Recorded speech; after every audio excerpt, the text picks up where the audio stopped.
and welcome to Manhandle, the special Father's Day edition. I'm Bishop-elect A. Jamie Croone, and I have with me, the pleasure of having with me, one of my spiritual sons, Pastor James Tazzle, and my natural son, Christian Croone. Light skin power in the house. I want you to know. Let's go. So we're excited.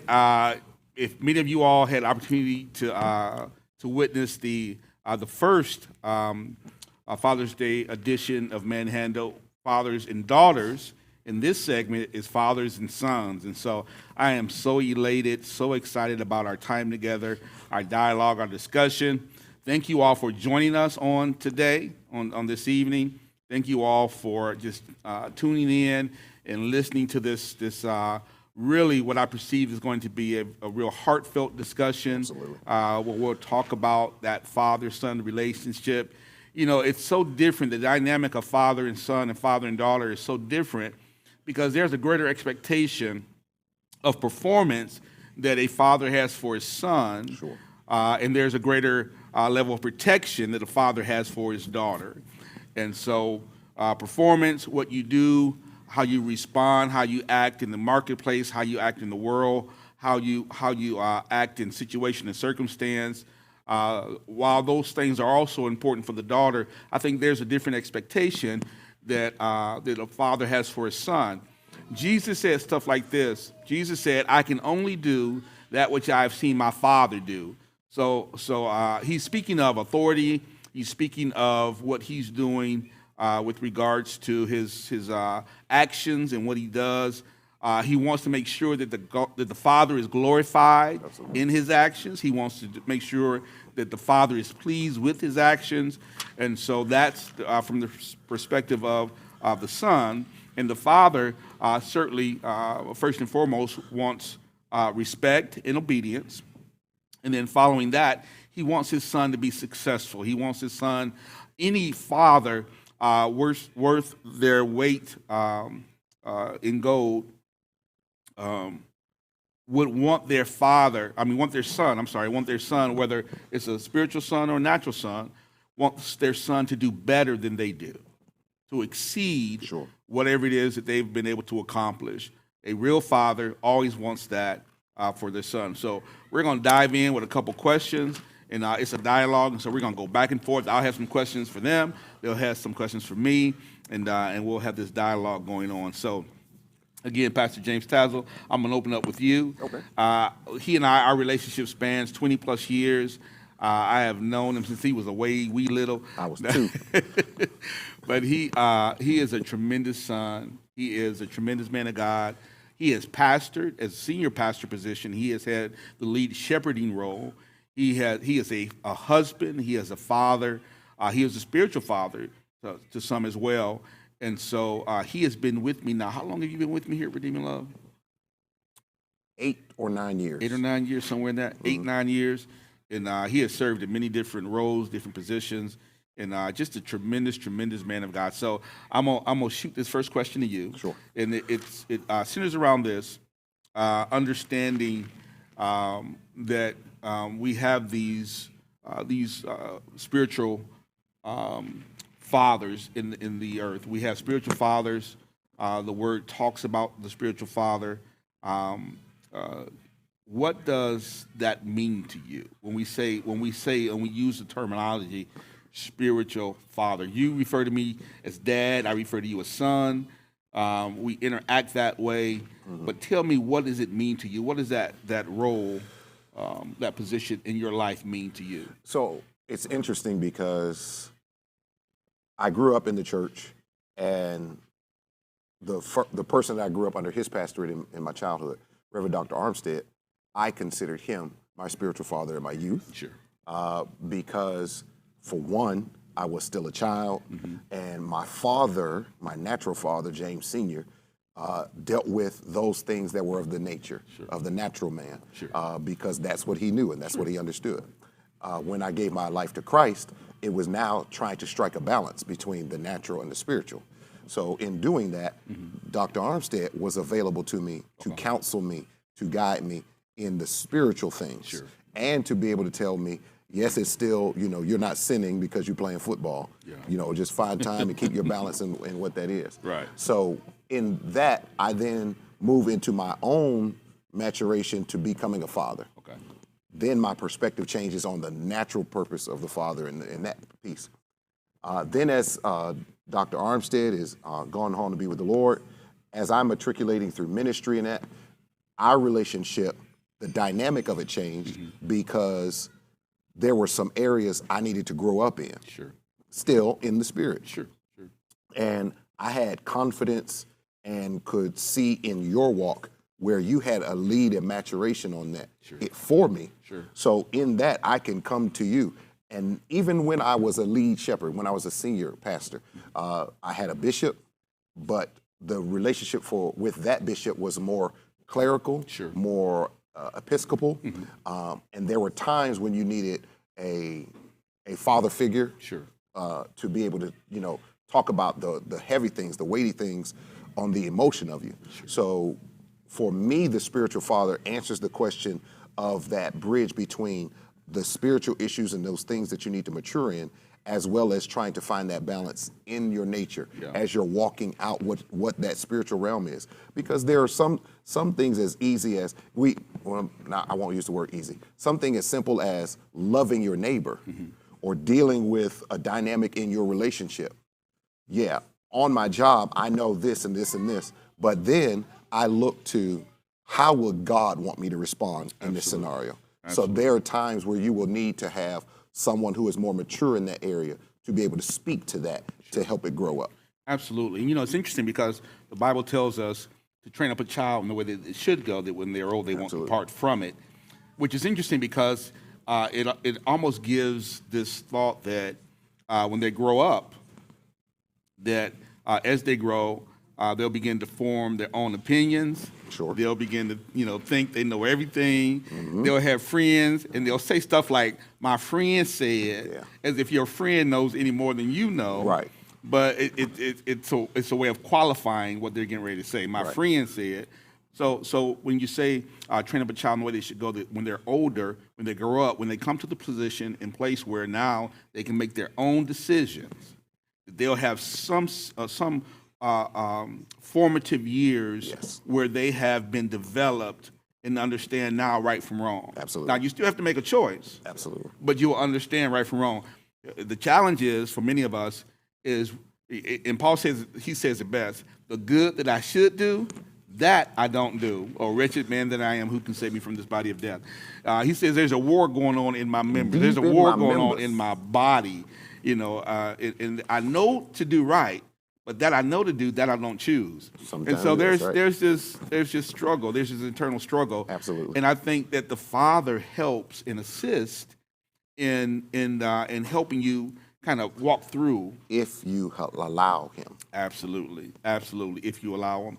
The Bible also says, though you have 10,000 instructors, you have not many fathers, which then suggests that you could certainly potentially have more than one spiritual father. And even as you said, in your youth, you had a spiritual father who helped you in your formative years to grow up and understand the things of God, to tell you some very basic things to help you understand.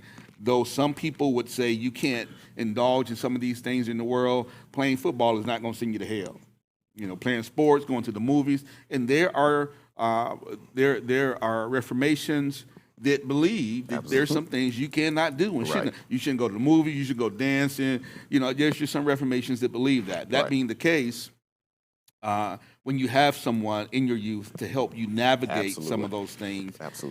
Because there's some young people who won't even engage in the Reformation, in the church. Let me just say it that way. There's some people that won't engage in the church because it seems like there's all these rules, all these stipulations, all this stuff I can't do. And so, listen, I don't want to be a part of that. I want to do what I want to do, especially if they don't have that foundation, that church foundation, that understanding of the relationship between them and Christ. Let me say this also, if I'm sorry. Absolutely. But we're now living in an age where a lot of young people didn't grow up in the church.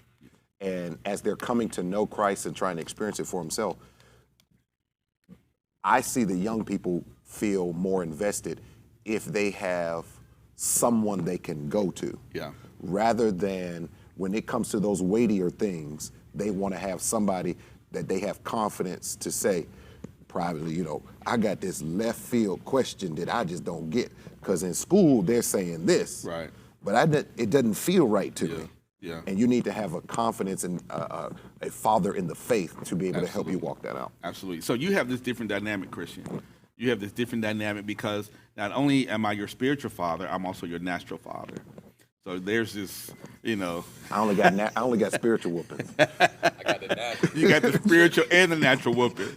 Absolutely. So you know, understanding that dynamic and what's necessary, and you know, we, unlike, you know, spiritual relationship, you know, we certainly are together outside of the church. Sure. But you know, we work together in the church. Yes. You know, we do things to advance the kingdom of God. We do things for ministry, from a ministry perspective, that sort of thing. But you and I, we're in church together, but we're also at home together. So Behind the closed doors. behind the closed doors. So, and this is not scripted.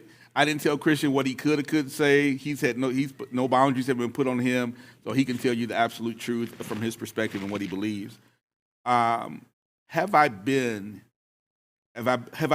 I shown you a picture of a father that's different at church than it is at home? Let's see.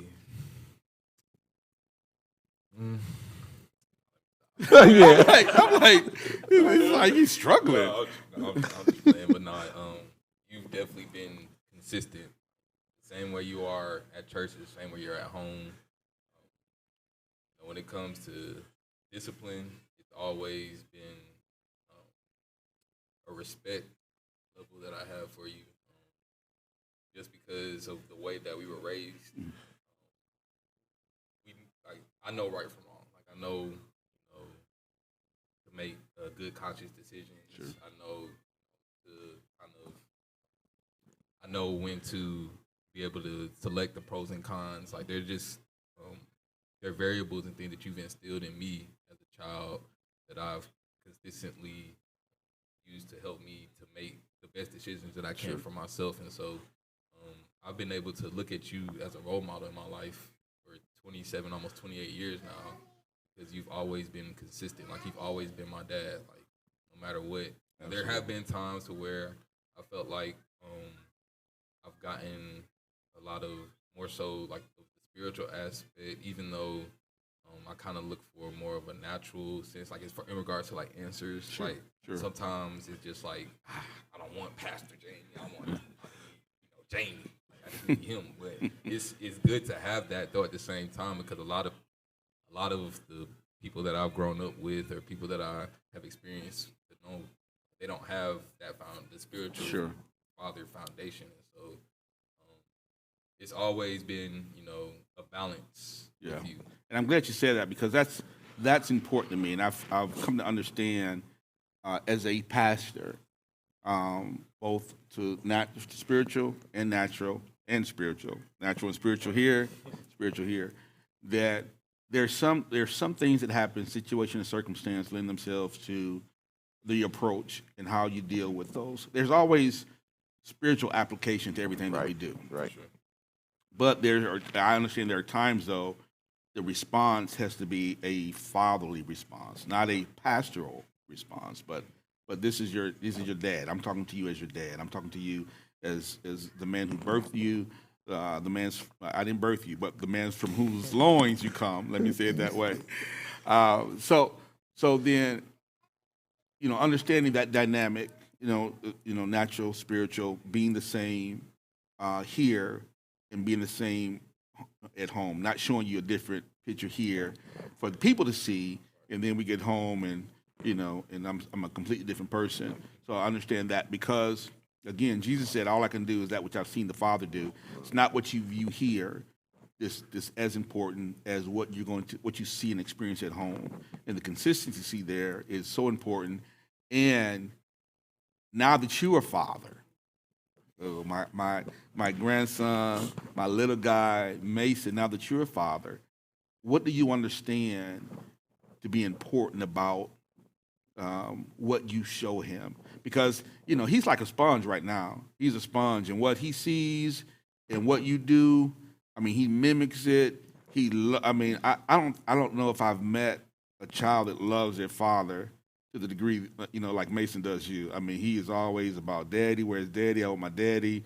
You know, and I mean, you know, he just has that, you know, that you guys have that closeness. He has that love and affection for his and affinity for his father. And so, how important is it to you to live in a certain way? Because now you have a son who's not going to do necessarily what you say. He's going to do what you do. Right. That's a great question. To be honest with you, it's something that I'm still learning. I don't necessarily have the answer because, to be honest, I had my son out of wedlock. So, with understanding that, and also with the perspective of I wasn't ready to be a dad. I mean, I was doing things, you know, that put me in that The position. dads do. Yeah, that put me in that That position. husbands do. You're doing things that husbands do. To Yeah. a mental and emotional approach. Sure. I wasn't ready, and I mean, I had to get ready. And so, over time, I've had to grow through things. Like I've had anger issues that I've had to work through. I've had to go to counseling for. I've had to go through financial growth. Like something I struggled with was managing my finances. Yeah, because when you have a baby, you had to handle your money Yeah, different. it's on me. Like The diapers, Pampers, food. yeah, all that. It's all that's on you. I want toys every time I go to Right. Walmart. Like, you know, And everything. managing that, yeah. Yeah, and so just knowing to manage it and like not Yeah. living the paycheck to paycheck, and also with just how I carry myself.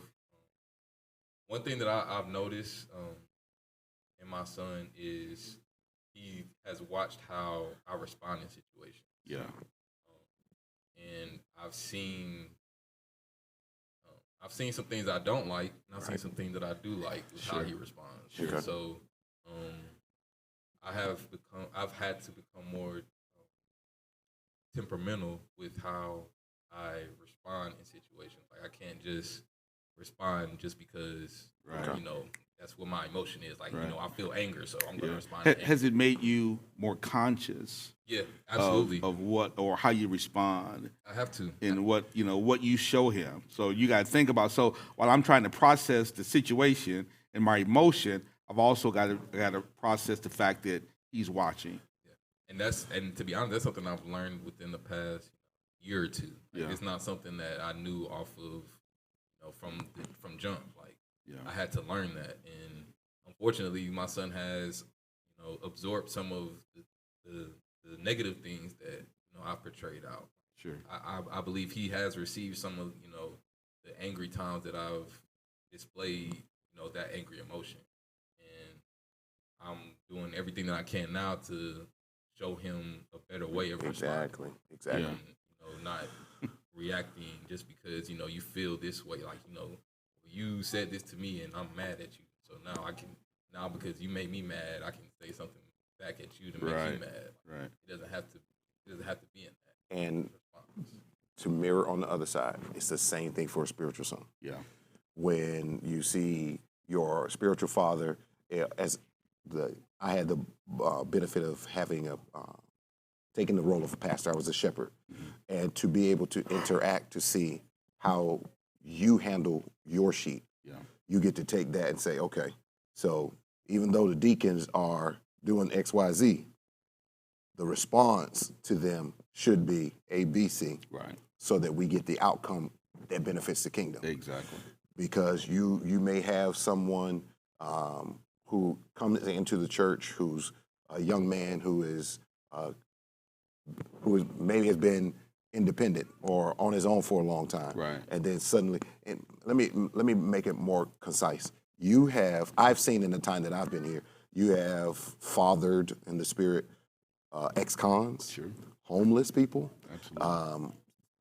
Drug addicts, those of blended families. Yeah. And so you get to see those dynamics, and you take that, you should be taking it. If I'm this type of son and I see how he reacted with this person, okay, so then so let me say it this way.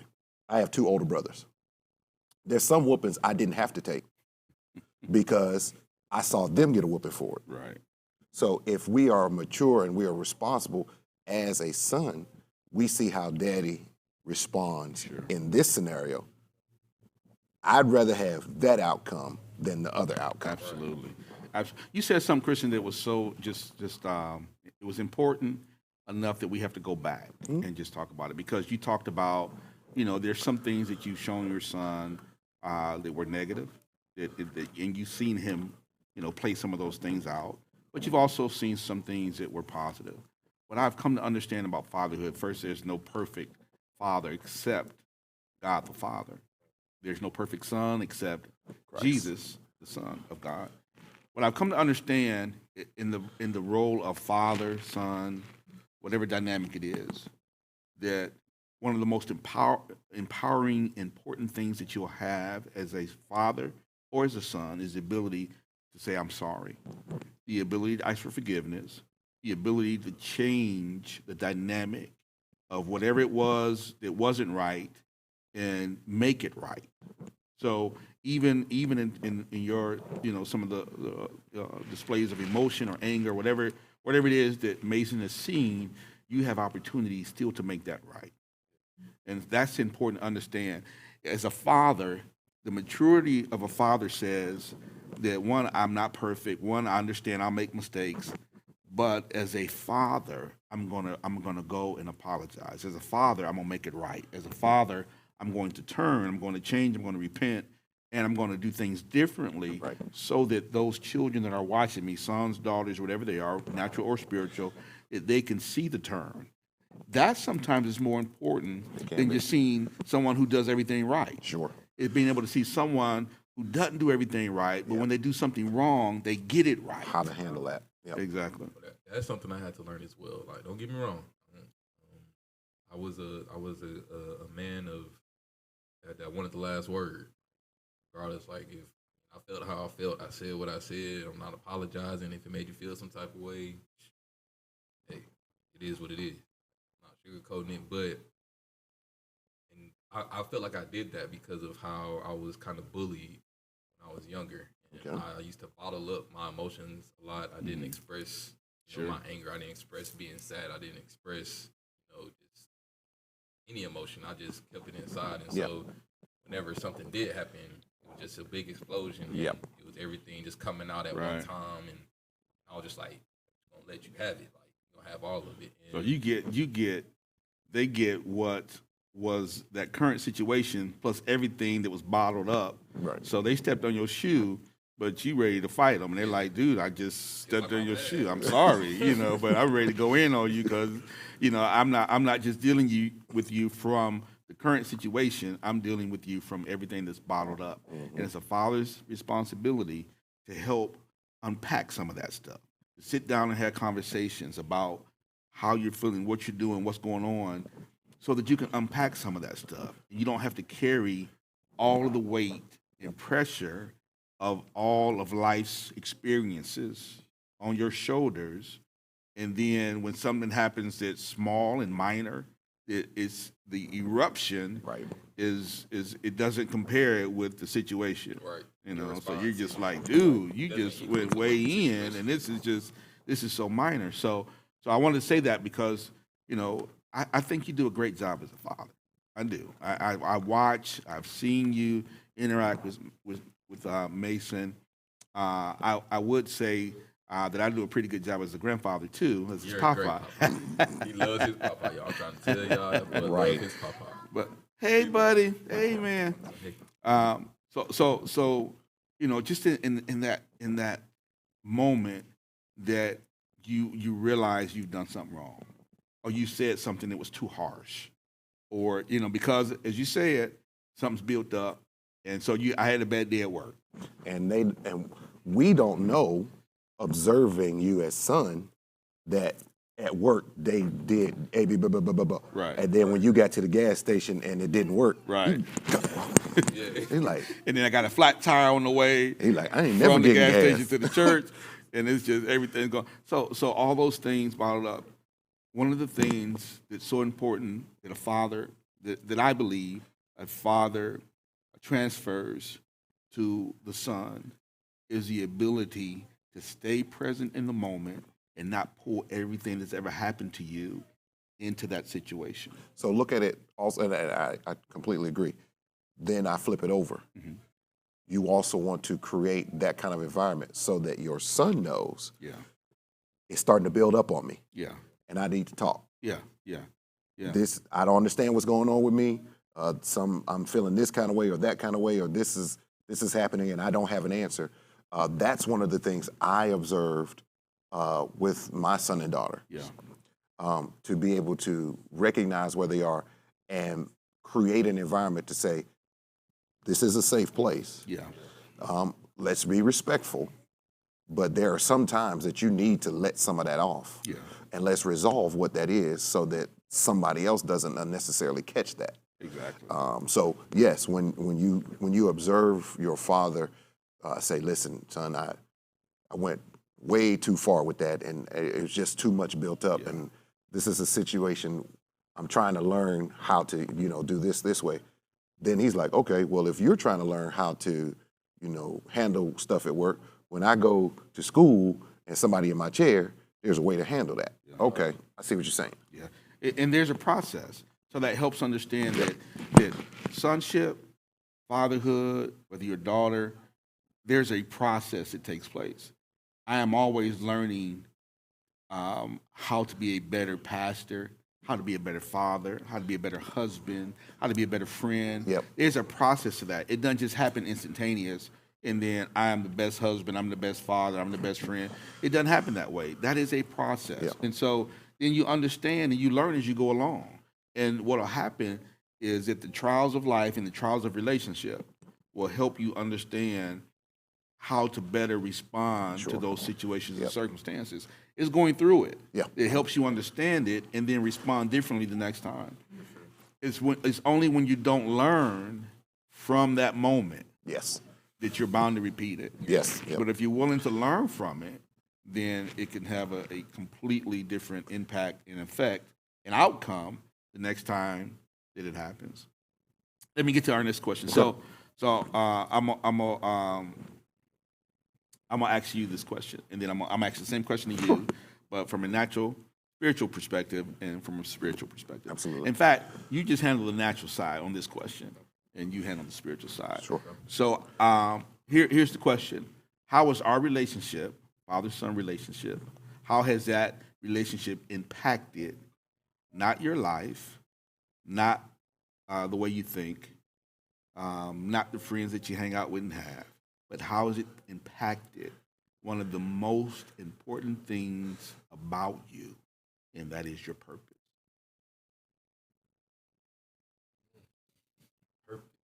Your purpose, your God-given purpose, what you were created for, what you ultimately be when you stand before the Lord, what you'll ultimately be or have to give an account for. That's what I'm going to say. When you stand before Him, what you'll ultimately have to give an account for, because each of us were birthed for a purpose. We're birthed in the time frame in which we are birthed in because of the purpose that God's put in us to fulfill His plan, His will, His purpose. So let me frame it this way, because I don't want, that sounds like a pretty hefty question, pretty heavy question. Kind of packed.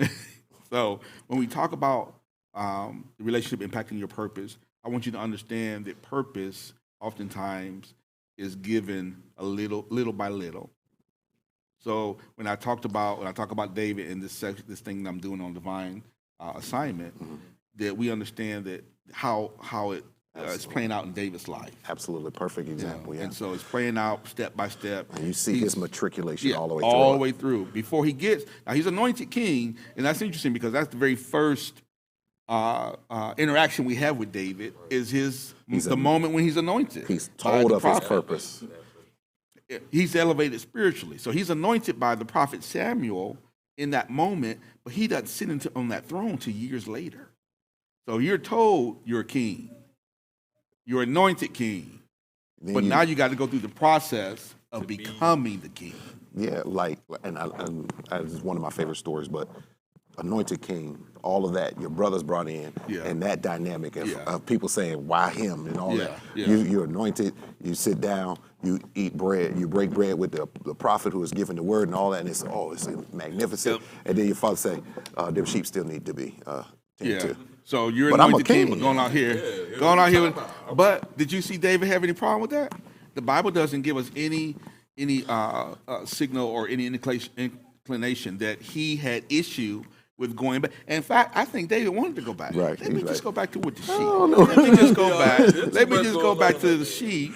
And you'll see that oftentimes, especially in church, when people come up and they prophesy, you're gonna preach and all that. You be like, yeah, look, I just want to get back on the drum. That's it. Let me just go back to the That's it. drums. Let me stay in Let my me just lane. stay over here. But they're prophesying what's going to happen, and what you'll see is the process of matriculation that will take place. Is going to get you ultimately to where you're supposed to be in purpose and destiny in God. So, But the thing about it is, your purpose is your purpose. Your purpose is your purpose, and you can run from it. Me and God hadn't talked about that. You can I'm not saying that you're gonna preach. I'm not saying that. I done heard that. But And I'm sure you have. I'm not saying that's going to be, but what I'm saying is that you can know in a very small aspect of your purpose and run from that and elongate the process. Amen. That's actually a great point that you brought up because Mom brings this up all the time. But I had a dream back in college where I was outside and it was literally our neighborhood and I was running. No, actually I was in our house. Okay. And I went up to my room and there was somebody that broke into the house and I was basically just trying to get away from him. Okay. So I ran outside, ran downstairs, and it was a black figure. Like it was a black guy with dreads. Okay. So I was running, like I ran up towards the Darrington's house. Sure. Ran towards the front of the. I cut Oh, wow, through you their running. backyard. Yeah. Ran through the. That's a to good the little front of the distance. neighborhood, came back Yeah. around. I turned around, and I looked to see who was chasing me. Still, it was a tan man, like muscular tan man that was running after me. He kept telling me to stop running. I was like, just running. So then I come back around the house. I go to the backyard, and I look back, and he's not there. But then I'm like, okay, I'm good. So I'm running. Then I turn around and look ahead, and the dark skinned guy It's right there. he's there. He trips me up, and I fall, and then he's coming up towards me. But then the tan guy comes back around, and he says, Wow. "You will not have him. I'll have him when he's ready." Wow. And it was something that I don't remember verbatim, but I wrote it up and I typed it to Mom. She always reminds me of that as like that's basically me in a sense kind of running from my purpose. Yeah. Like, And she said that to me a couple times about the dream. This is the first time I've heard it in detail, but she's told me because her response is always about, okay, stop running from your purpose. You know about the dream. Remember the dream.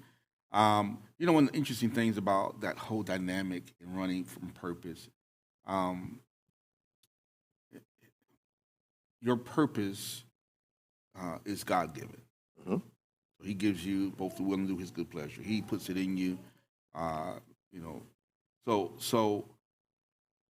David says it this way. He says, where shall I go from thy presence? How can I escape from you? How can I escape? If I take on the wings of the morning, fly to the utmost parts of the sea, there you are. If I make up my bed in hell, you are You there. are. So you can't, as much as you try, you can't get away from God. I mean, he's everywhere at all times in every place. So trying to get away from him, he's even in the places that we don't recognize him to be in. Right. Because we're in places that we shouldn't be. So of course God can't be here because we shouldn't even be here. I went He ain't in here. And he's like, yeah, I was there. I saw you. I saw you. The eyes of the Lord are everywhere, beholding both the good and the evil. So when we talk about purpose and we understand the dynamic of it, how has the father-son relationship, how has that impacted your purpose from a spiritual perspective? I certainly have an answer for that, but I'll tell you what I saw as your dad was asking the question and everything. You were like, you're processing all that. And I think what I observe is his effect for you, for your purpose, is the process to get to your purpose. You've seen your dad handle different things, work at different companies, do different scenarios, and how he responds, and he makes adjustments, and he always moving forward. Right. And you're seeing that. And so when you tell me as your big brother, man, I want to do this and I want to do this, and I said, so have you talked to Dad about what the game plan is? Yeah, he's telling me, okay, so there's a process. There's a process to get you where you want to go. I know that the young people that we have now, they like, I want to be a rapper. I'm just using that example. I'm gonna sell 1 billion records, whatever. Okay, rap. Oh, I can't do it. No, then what's the process? Do you read? Do you write? What? So there's a process to it. Now, from the spiritual son's perspective, how I have been affected in this relationship is similar to what it was with Dr. Armstead. I was called to ministry in my youth as a teen. And so he helped me to flesh out what that meant and what God is looking for, and to spend time and what scriptures to read and to how to approach God to get me to understand, and to understand, okay, if you're God and I trust who you are, I have to yield myself. All I knew, I wanted to be in the NFL. That was the focus. I'm smart, I'm fast, I'm strong. That's where I want to go. I did not understand that you are strong for hometown. You're not strong for NFL. Right. You fast for hometown. Yeah. You're not fast for NFL. So it's to struggle with that. And then when I come into adulthood and I'm working through things and I'm pastoring and I'm having some challenges with where we're going and how it's to be executed, to be able to come and say, listen, I know that God is saying to do this. And I'm comfortable and confident in what it is to do. But for me, I like how the Old Testament tells us there's wisdom in the multitude of counsel. Yeah. So now I don't do necessarily the multitude. I don't ask way too many people. I trust the counsel of 2, 3 good people, right, yeah, and say, okay, so this is my scenario. And I'm thinking, and to be able to hear you say, okay, I see how you're to that. But before you get to this, there's a piece before that. Yeah. And to be able to have the spiritual father to say, take a step back. I have business acumen. I've been in the corporate world. I understand finance. I get this. So as we're looking to make this purchase, I'm thinking to myself, all right, so we're going to do this and this and this and this and this. I'm going to leverage this. And it's like, to hear and to have confidence in the God that's saying to you, he's not hearing me say there's something before that. Yeah. So he uses you to speak to me and say there's a step before that, because you have to do whatever that scenario is. So for me, it's like a constant and consistent litmus test. Sure. A nudging to be able to say, you're trying to drift right, and we need to stay in the narrow path, yeah, to stay and ultimately reach your goal, because if not, you're going to do that 40-year wandering, and I don't want you to do the 40-year wandering. Yeah. So, but we understand why God did that, because if they had known, they knew the promised land. Yeah. But if they knew who had inhabited the promised land, if you didn't go through a couple of practice rounds before you got to the promised land, you'd be like, yeah, we good. Yeah. And the funny thing is, only 2 believed still when they got to the promised land. Mm-hmm. After 40 years, only 2. Yeah, because they see giants, and they see all, and they're thinking that we're just going to step into something. And I'm saying that because a lot of young people, not just young men and women, I'm talking about, adults, they think they just going to step into something. The door is going to be magically open and they're going to step in. But anyone that's gone through a process understands that it takes time, it takes commitment, it Yes. takes education, it takes sacrifice, it takes working the long hours, taking the hard assignments, and as you do that, you process through it. There is no such thing as free money. There is no such thing. That's why when you say, you ask somebody that says, I want to rap, they say, okay, rap then. Well, I'm not ready right now. I'm just, my throat. No, the truth is that you are not ready because there's a process to get there. Right. And you haven't even begun the process. And there's nothing wrong with wanting something. Right. The challenge is, can you go through the process to get to where you want to be and to get and obtain the thing that you desire? Can you go through the process of maturing, of growing? Yes. Some people will never get what they have, not because they don't have the skill set or the ability, but they don't have the maturity to handle Amen. the very thing that they ask for. The thing that they are working hard to get, again, they may have the education, they may have the experience, but if you don't have the maturity to handle it, Yes. it'll be something, it'll be a destruction to you as opposed to something that benefits you. And you always use that very description. It is accurate because so many of us want somebody, just give me $1 million. And when we look that we're not faithful Yeah. over $1,000 from week to week, Yeah, you get that $1 million. it'll kill you. And how It'll many destroy you. pro athletes that we watched for years and years and held in high regard have nothing to show for it now? Absolutely. Well, Go ahead. One thing I can say that I've, because I'm still, to be honest, I'm still figuring out my purpose. Sure, and it's a It's not process. something that I just know, but through our relationship, one thing that I have, one of the most important things that I've learned from you is the importance of having a plan. Yeah. Because when it's time to be ready, it's not time to get ready. Come on, say that again.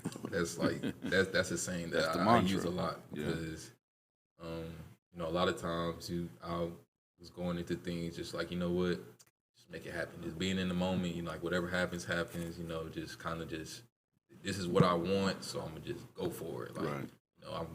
I wanna run track. So I want to run that far. I want to run 400. I'm gonna run a 48. So how you gonna get to the 48? You gonna get to the 47? What you gonna do? Yeah. How you gonna I'm train? just gonna run How it. you gonna I'm gonna eat? go out there and just run it. I'm going to go out there. No, you're not. You can't. That's No, not you're what not. you're gonna That do. cramp.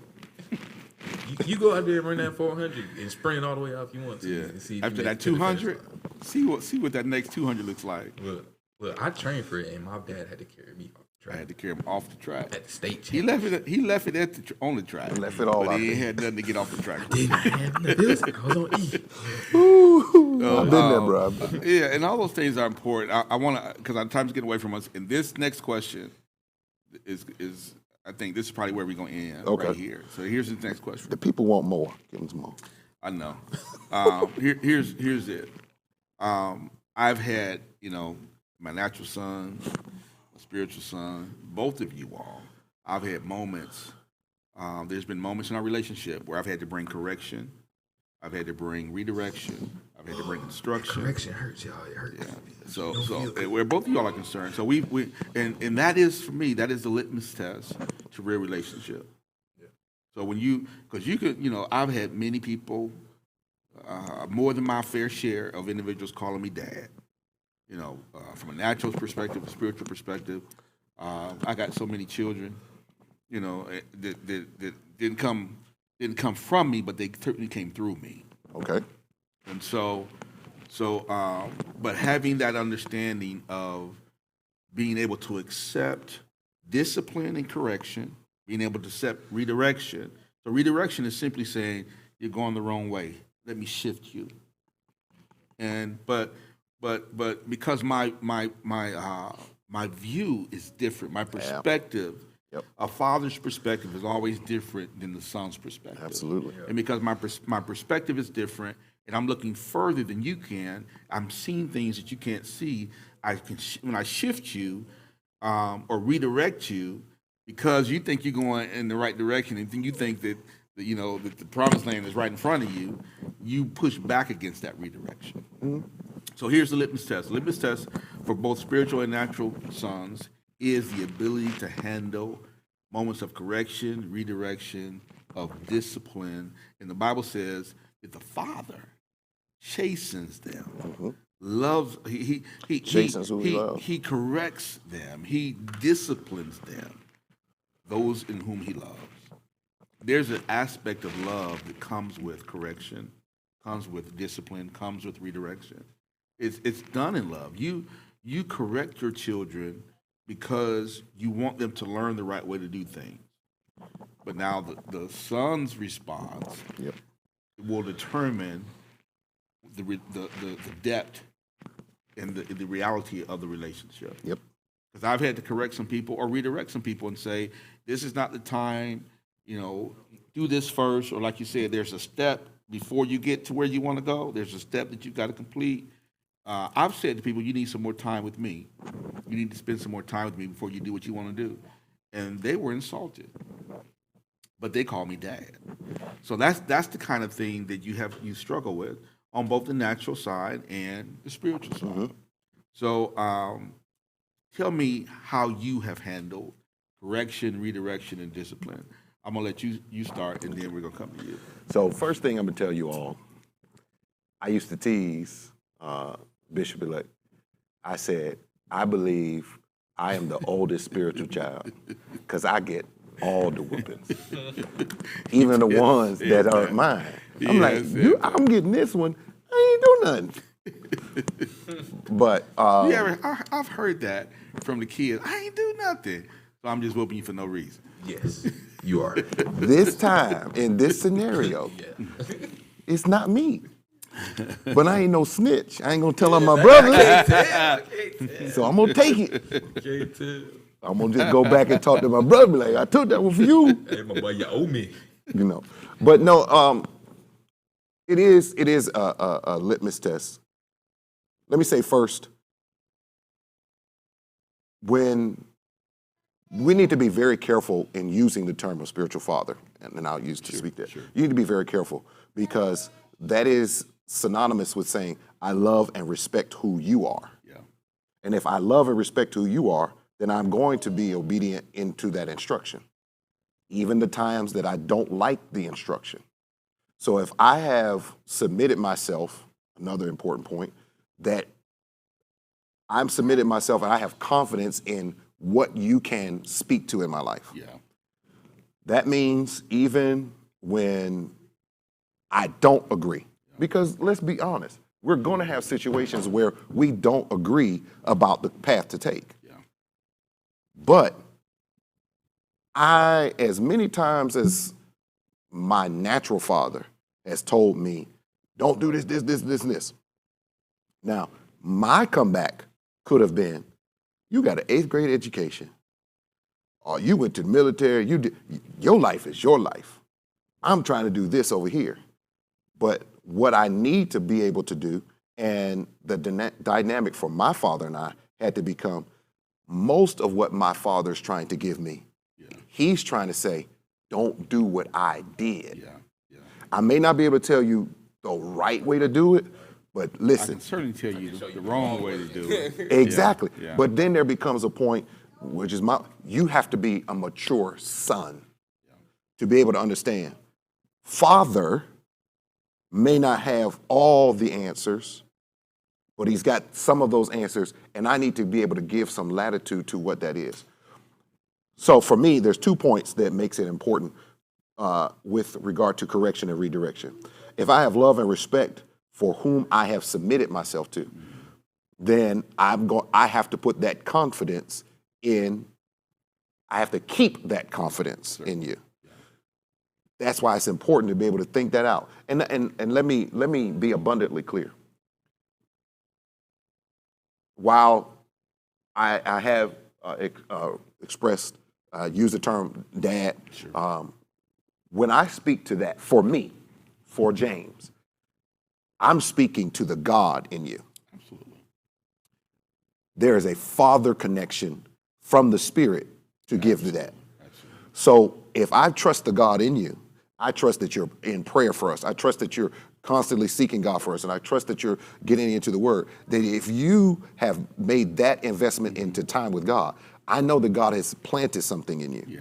So when that correction comes, maybe, and please understand, for this scenario, all of it is not uncomfortable. Sure.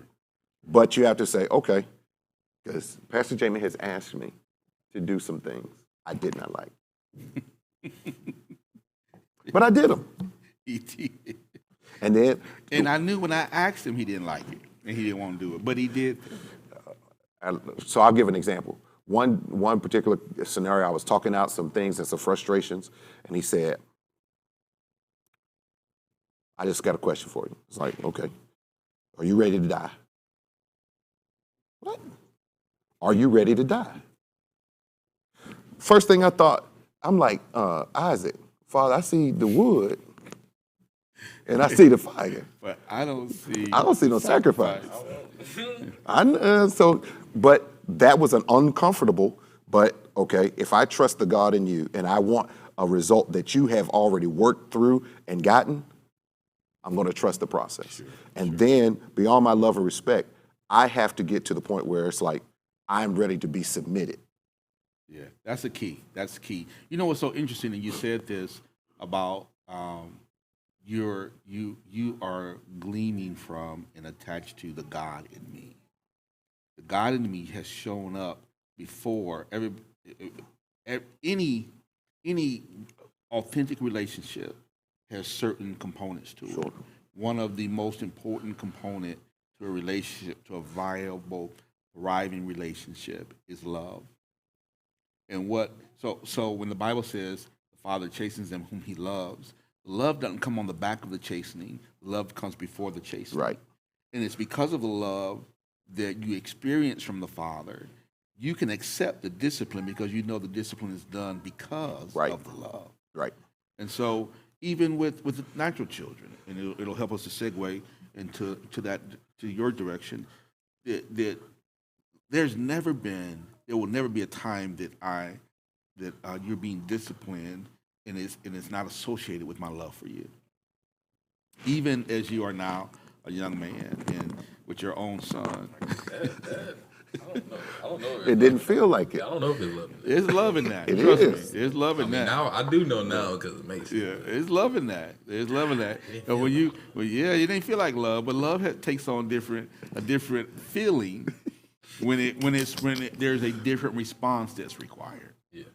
So True. So in dealing with that discipline and wanting you to go in a certain direction and wanting you to understand the dynamic of a bad choice before you go to a place or you grow up into a place where, because you didn't understand the dynamic of a small challenge or a small disobedience or something that seems insignificant now, but if you allow it to continue along that mindset, then as you grow older, as you get larger, the challenges get larger, the issues get larger. As you grow, and I said, and I tease you guys, and I said when you guys were smaller, you had Happy Meal issues.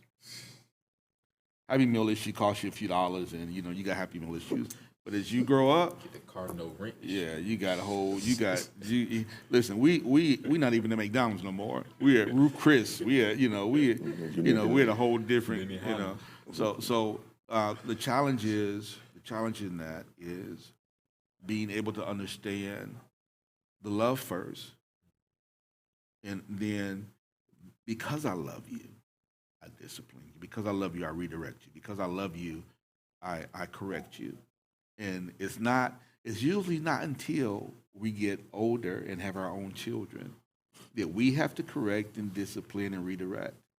There'll be moments in your life that as Mason is growing and you walk through that whole relationship, that it's gonna be a moment in an instant that you're doing something and it comes up and you're like, The same thing Dad did. same thing said. Yeah, and you'll remember. But you'll also know that for the necessity of discipline and correction in that moment is going to yield fruit that obedience that's grounded and rooted and planted in obedience, as opposed to allowing it to fester and grow and become something that's out of control. Yeah. And then when they're older, You know when you're a little kid and you take a lollipop from the store that you ain't supposed to take, a piece of candy. Well, when you get older, you're not looking for candy.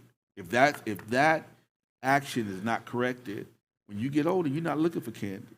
You're going to steal something altogether. You're stealing cars and you robbing banks, and because you were allowed to go unchecked and uncorrected in those moments when you were small enough to understand that what I'm teaching you is that this behavior is not acceptable. Remember that baby bottle pop?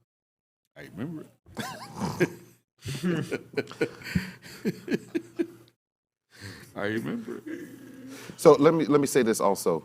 One of the struggles for me in growing up, see on the natural side, even though we got about 5 minutes, yes, just so you know. Okay, even though on the natural side, with my father, my brothers and I all had different personalities, but a whooping was a whooping across the board. Yeah. What I have been able to observe with you and some other mature men is that they recognize which child can handle which type of correction. Absolutely. And where you might have a headstrong child and you have to handle that a little bit more deliberately.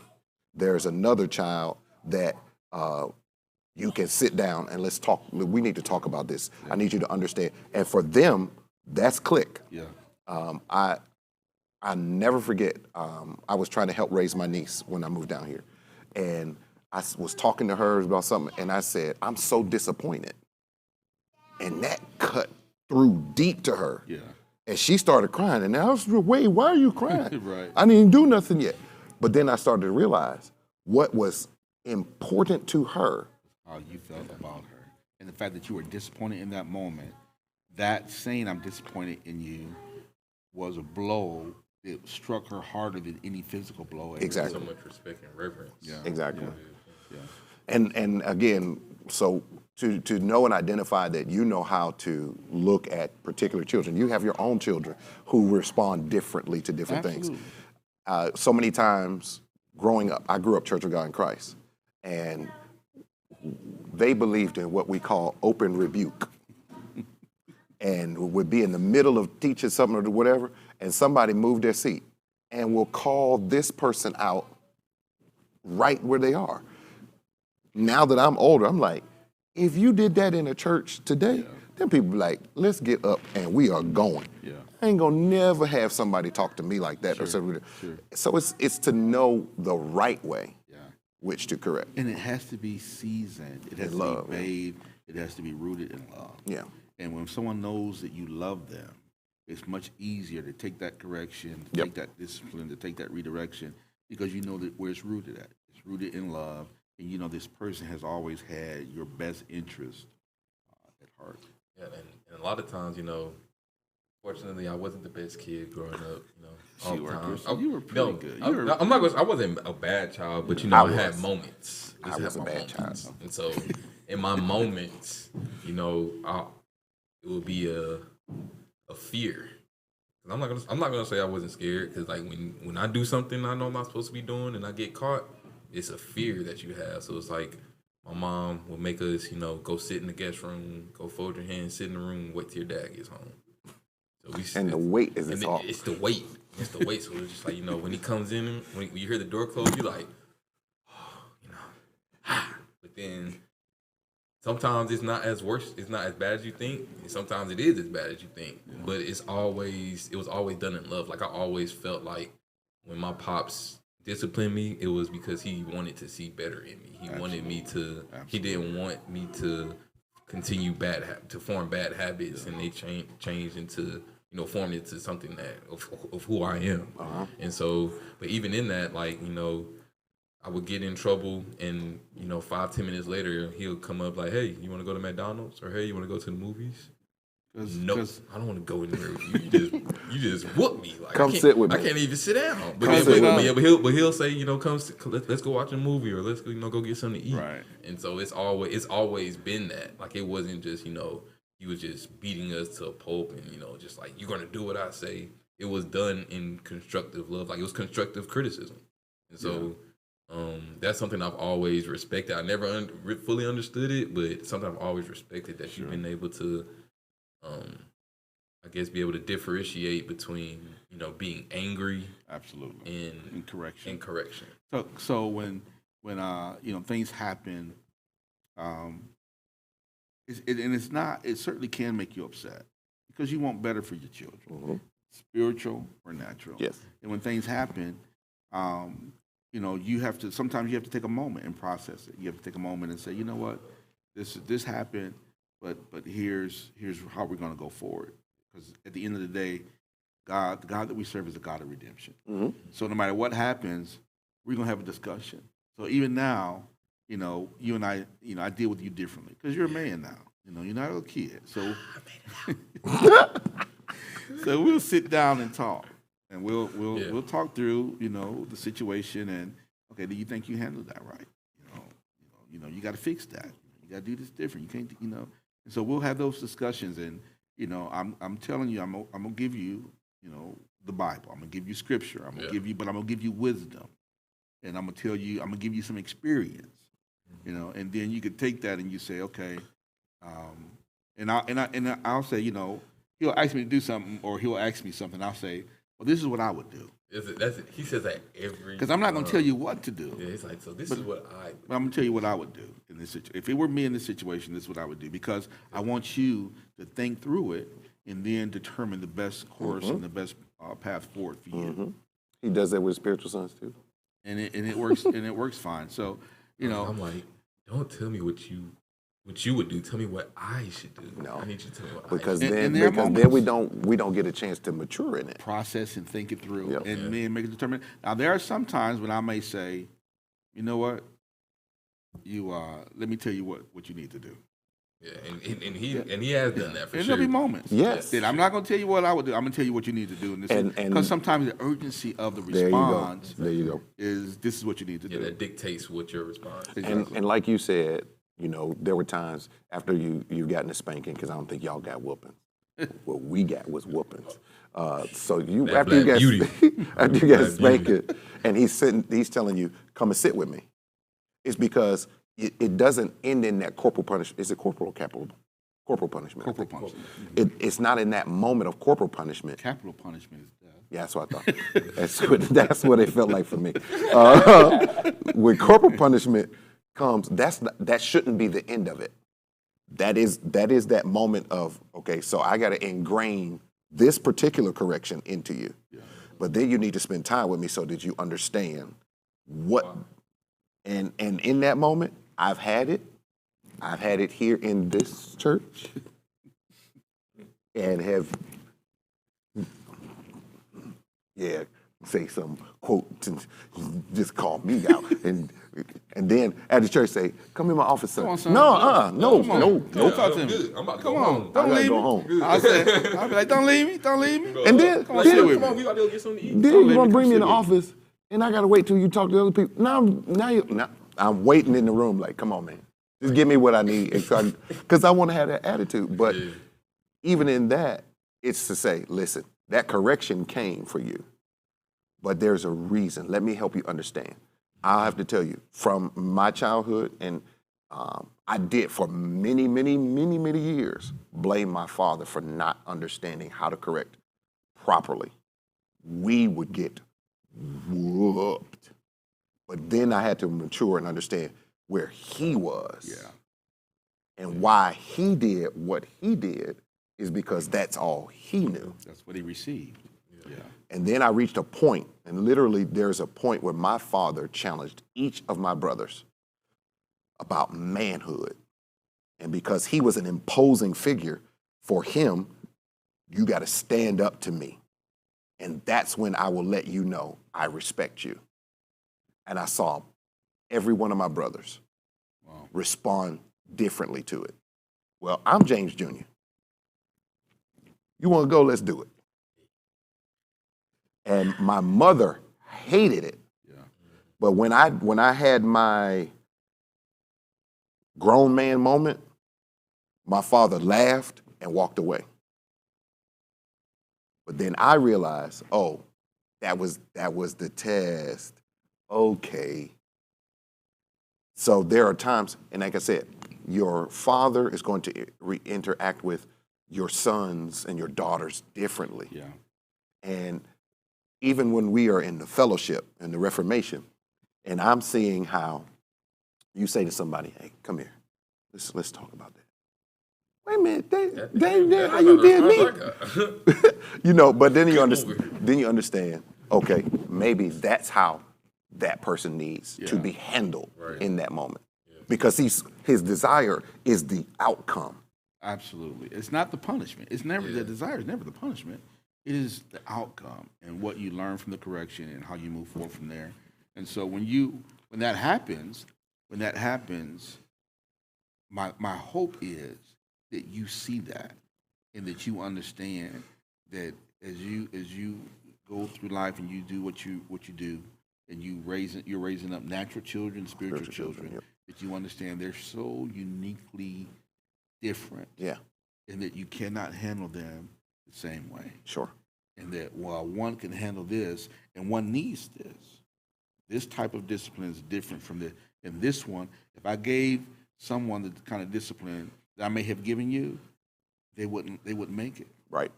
They wouldn't make it. It's just like David, like our brother. Like exactly. when it comes to whoopings, like, me and Steven, we could handle it. It wasn't, we just, you gotta take it. Do the crime, you gotta take time. When it came to David with them whoopings, like, it was just it was a different level of. It was, and I'm glad you brought that up, because with David, David has gotten off or away from a whooping simply because he said, "Dad, can I have mercy?" And because I knew the type of child David was, it was important for him to receive that mercy and to receive that. I asked that too. You know why he asked it? Because he saw David. I did. And I still got a whooping. He's like, He "Oh, that asked when he works." saw David. That He was works? like, "Oh yeah, Can I'm I gonna have try that." mercy? He's like, "Nah, bro." No, bro. Put your hands on that. Put your hands on that counter. Don't you move. Well, listen, we hope that you have gained something and you've enjoyed our conversation, because that's what it is. It was a conversation between a father and his sons, and talking about life, talking about experiences, correction, purpose, the relationship, the father-son relationship, and they're all different.